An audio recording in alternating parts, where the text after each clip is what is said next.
ప్రపంచంలో కొన్ని ప్రదేశాలు ఉంటాయి. అవి మ్యాప్లో చూడడానికి చిన్నగా కనిపిస్తాయి, కానీ యావత్ ప్రపంచాన్నే కదిలించే శక్తి వాటిలో ఉంటుంది. అలాంటిదే పర్షియన్ గల్ఫ్లో ఉన్న ఒక సన్నని సముద్ర ద్వారం. అత్యంత సన్నని చోట కేవలం 20 మైళ్ళు మాత్రమే ఉంటుంది, కానీ ప్రతిరోజు ప్రపంచానికి వెళ్లే దాదాపు 20 మిలియన్ బ్యారెళ్ల చమురు అక్కడి గుండా ప్రయాణిస్తుంది. అంటే ప్రపంచ చమురు సరఫరాలో దాదాపు 25% ఈ చిన్న సముద్ర మార్గం మీదే ఆధారపడి ఉందంటే ఊహించండి.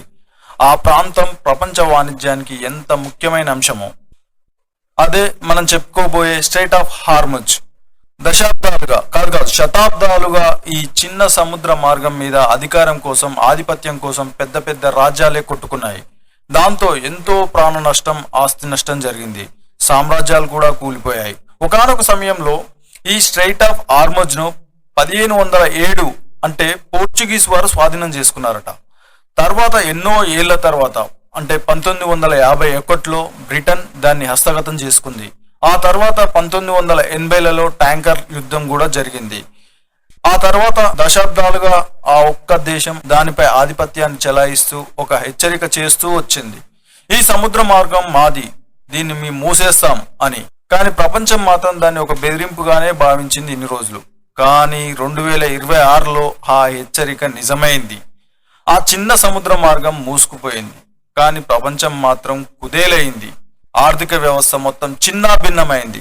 అసలు ఈ స్ట్రెయిట్ ఆఫ్ హార్ముజ్ కథ ఏంది, అసలు ఎందుకింత ఇప్పుడు చర్చనీయాంశమైంది అనేది పూర్తిగా తెలుసుకునే ముందు ఇంకా మన ఛానల్ సబ్స్క్రైబ్ చేయకపోతే ఇప్పుడే చేసుకోండి. మరిన్ని ఇలాంటి ఇంట్రెస్టింగ్ విషయాలను మీ ముందుకు తీసుకొస్తాం. ఇక వీడియోలోకి వెళ్తే, అది పర్షియన్ గల్ఫ్ లోని ఒక సన్నని సముద్ర మార్గం. కానీ ప్రపంచ రాజకీయాలు, యుద్ధాలు, చమురు మార్కెట్లు అన్నింటినీ కుదిపేసే శక్తి దానిలో ఉంది. అదే మనం ఇంతకు ముందు చెప్పుకున్నట్లు స్ట్రెయిట్ ఆఫ్ హార్ముజ్.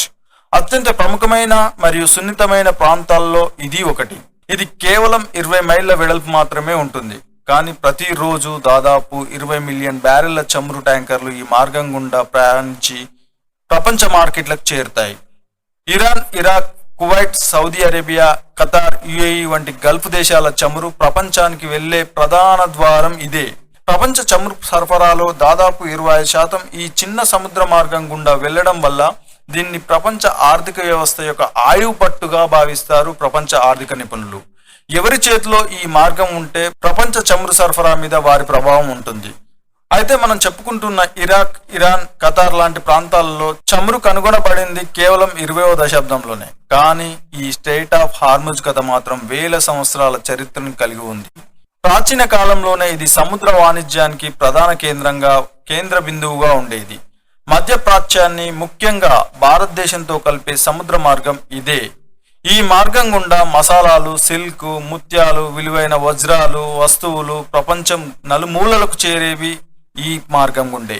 అందుకే శతాబ్దాలుగా ఈ సముద్ర ద్వారం మీద ఆధిపత్యం కోసం శక్తివంతమైన రాజ్యాలు పోరాడాయి. అందులో మొదటగా చూసుకుంటే 1507లో యూరోపియన్ సముద్ర అన్వేషణలు జరుగుతున్న కాలంలో పోర్చుగీస్ నావికులు ఆఫ్రికా చుట్టూ ప్రయాణిస్తూ పర్షియన్ గల్ఫ్ ప్రాంతానికి చేరుకున్నారు. భారతదేశానికి వెళ్లే సముద్ర మార్గం కోసం అన్వేషణ చేస్తున్న సమయంలో వారు ఈ ప్రాంతం వ్యూహాత్మక ప్రాముఖ్యతను గుర్తించారు. వెంటనే హార్ముజ్ దీవిని ఆక్రమించి అక్కడ భారీ కోటను నిర్మించారు. ఆ తర్వాత సముద్ర మార్గం గుండా వెళ్లే ప్రతి నౌకపై పన్నులు విధించడం ప్రారంభించారు. సిల్క్, మసాలాలు, ముత్యాలు, అరేబియన్ గుర్రాలు వంటి విలువైన వస్తువుల వాణిజ్యం మొత్తం వారి నియంత్రణలోకి వెళ్ళింది. పోర్చుగీసులు కార్టా రాజా అనే అనుమతి పత్రాలను జారీ చేశారు. ఆ పత్రం లేకుండా పర్షియన్ గల్ఫ్ లో వాణిజ్యం చేయడం అసాధ్యం. ఇలా వారు ఆ ప్రాంతంలో తమ ఆధిపత్యాన్ని స్థాపించారు. కానీ ఈ ఆధిపత్యం ఎక్కువ కాలం నిలవలేదు. పోర్చుగీసుల దౌర్జన్యానికి వ్యతిరేకంగా స్థానిక శక్తులు తిరుగుబాటు చేశాయి. చివరకు 1622లో పర్షియా రాజు అయినటువంటి అబ్బాస్ I అనే రాజు నాయకత్వంలోని సఫవీడ్ సామ్రాజ్యం ఇంగ్లీష్ ఈస్ట్ ఇండియా కంపెనీతో కలిసి పోర్చుగీసులను అక్కడి నుంచి తరిమి కొట్టాయి. ఇక ఆ తర్వాత బ్రిటిషర్లు ఆధిపత్యం చెలాయిస్తూ వచ్చారు. కానీ 20వ శతాబ్దం ప్రారంభంలో పర్షియన్ గల్ఫ్ ప్రాంతంలో చమురు కనుగొనబడింది. అందులో భాగంగానే 1908లో ఇరాన్ లో చమురు నిక్షేపాలు బయటపడిన తర్వాత బ్రిటిష్ కంపెనీలు అక్కడ ఆధిపత్యాన్ని సాధించాయి. ఆ తర్వాత కాలంలో బీపీగా మారిన Anglo Persian oil company Iran చమురు ఎగుమతులపై పూర్తి నియంత్రణ సాధించింది. 1951లో ఇరాన్ ప్రధానమంత్రి మహమ్మద్ మొసాదెక్ ఒక ధైర్యమైన నిర్ణయం తీసుకున్నారు. దేశంలోని చమురు పరిశ్రమను పూర్తిగా జాతీయీకరిస్తున్నట్లు అంటే నేషనలైజ్ చేస్తున్నట్లు ప్రకటించారు. మా దేశపు సంపద మీద మాకు మాత్రమే హక్కు ఉంది అని ఆయన గట్టిగా ప్రకటించారు. ఈ నిర్ణయం బ్రిటన్ను తీవ్రంగా కలవరపరిచింది. వెంటనే బ్రిటన్ రాయల్ నేవీని పంపించి అబాదాన్ పోర్ట్ చుట్టూ సముద్రం నిర్బంధం విధించింది. ఇరాన్ చమురు ట్యాంకర్లు స్ట్రెయిట్ ఆఫ్ హార్ముజ్ గుండా ప్రపంచ మార్కెట్లకు వెళ్లకుండా అడ్డుకుంది. మొసాదెక్ ఇరాన్ ప్రజల దృష్టిలో ఇక ఒక జాతీయ హీరోగా మారిపోయారు. కానీ పాశ్చాత్య దేశాలు ఈ పరిస్థితిని అంగీకరించలేదు, ఈ ఆధిపత్యాన్ని ఆమోదించలేదు. 1953లో అమెరికా మరియు బ్రిటన్ మధ్య జరిగిన గూఢచర్య చర్యల ద్వారా మొసాదెక్ ప్రభుత్వాన్ని కూలదోసి షాను అధికారంలోకి తీసుకొచ్చారు. తరువాత చమురు లాభాలను ఇరాన్ పాశ్చాత్య కంపెనీలు పంచుకునేలా వారి మధ్య ఒక ఒప్పందం కుదిరింది. 1979లో జరిగిన ఇరానియన్ రివల్యూషన్ ప్రపంచ రాజకీయాల్లో భారీ మార్పు తీసుకొచ్చింది. అమెరికా మద్దతుతో ఉన్న షా పాలనను ప్రజలు కూలదోసి ఇస్లామిక్ రిపబ్లిక్ ఆఫ్ ఇరాన్ ను ఏర్పాటు చేశారు. అప్పటి నుంచే అమెరికా ఇరాన్ మధ్య తీవ్రమైన శత్రుత్వం కొనసాగుతూ వస్తోంది. ఇక 1980లో ఇరాక్ అధ్యక్షుడు సద్దాం హుస్సేన్ ఇరాన్ పై దాడి చేయడంతో ఇరాన్ ఇరాక్ వార్ ప్రారంభమైంది. 8 ఏళ్లు నిర్విరామంగా సాగిన ఈ యుద్ధం లక్షలాది మంది ప్రాణాలను తీసింది. ఈ యుద్ధం సమయంలో చమురు ట్యాంకర్లు ప్రధాన లక్ష్యాలుగా మారాయి. 1984లో ఇరాక్ దేశం కొన్ని ఇరాన్ ట్యాంకర్లపై దాడి చేయగా ప్రతీకారంగా ఇరాన్ కూడా సముద్రంలో మైన్లు వేసింది. అలా ఆయుధాలతో ఉన్న భారీ పడవలతో కువైట్, సౌదీ అరేబియా, ఇతర దేశాల ట్యాంకర్లను కూడా వేధించింది ఇరాన్. అందుకే ఈ యుద్ధాన్ని ట్యాంకర్ల వార్ అని పిలుస్తారు. ఈ పరిస్థితిలో అమెరికా యుద్ధ నౌకలు రంగంలోకి దిగాయి. చమురు ట్యాంకర్లను రక్షించేందుకు సముద్రంలో గస్తీ కాశాయి. 1988లో ఒక ఇరాన్ మైన్ అమెరికా యుద్ధ నౌకను దెబ్బతీయడంతో అమెరికా భారీ ప్రతిదాడులను చేపట్టింది. ఆపరేషన్ ప్రేయింగ్ మెంటిస్ అనే పేరుతో జరిగిన ఈ దాడిలో ఇరాన్ నౌకాదళానికి భారీ నష్టం చేకూరింది. అదే సంవత్సరంలో ఒక విషాద ఘటన జరిగింది. ఒక అమెరికా యుద్ధ నౌక ఇరాన్ ఎయిర్ ఫ్లైట్ 655ను కూల్చివేయడంతో 290 మంది నిరపరాధులు, అమాయకులు ప్రాణాలు కోల్పోయారు. 2000 సంవత్సరంలో ఇరాన్ అణు కార్యక్రమం ప్రపంచాన్ని కలవరపెట్టింది. అప్పటికే ఇరాన్ దేశం అంటే ఉగ్రవాదులకు స్థావరాలు కల్పిస్తున్న దేశంగా పేరుగాంచింది. దాంతో అలాంటి దేశంలో అణు ఆయుధాలు కనుక ఉన్నట్లయితే ప్రపంచం మొత్తం అల్లకల్లోలం అవుతుందని అమెరికా ఆరోపిస్తూ అమెరికా మరియు యూరప్ దేశాలు ఇరాన్ పై కఠిన ఆర్థిక ఆంక్షలు విధించాయి.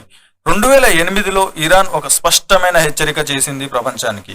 ఆంక్షలు కొనసాగితే స్ట్రెయిట్ ఆఫ్ హార్ముజ్ ను మూసివేస్తామని ప్రకటించింది. 2012లో యూరోపియన్ యూనియన్ ఇరాన్ చమురుపై పూర్తిగా నిషేధం విధించినప్పుడు ఈ హెచ్చరిక మరింత తీవ్రమైంది. అమెరికా, ఫ్రాన్స్, బ్రిటన్ యుద్ధ నౌకలను ఈ సముద్ర మార్గం గుండా పంపిస్తూ ఇరాన్ ను సవాల్ చేశాయి. ఆ సమయంలో ఇరాన్ చివరకు తన బెదిరింపును అమలు చేయలేదు. 2015 నుంచి 24 మధ్య పర్షియన్ గల్ఫ్ ప్రాంతంలో అనేక నౌకలను ఇరాన్ స్వాధీనం చేసుకుంది. ఇరాన్ తన తీరానికి 12 నాటికల్ మైళ్ళ పరిధిలోకి వచ్చిన నౌకలపై తన అధికారం ఉంటుందని ప్రకటించింది. 2015లో ఇరాన్ నౌకాదళం డెన్మార్క్ చెందిన మేయర్ టిగ్రిస్ అనే కంటైనర్ నౌకను హెచ్చరికల తర్వాత స్వాధీనం చేసుకుంది.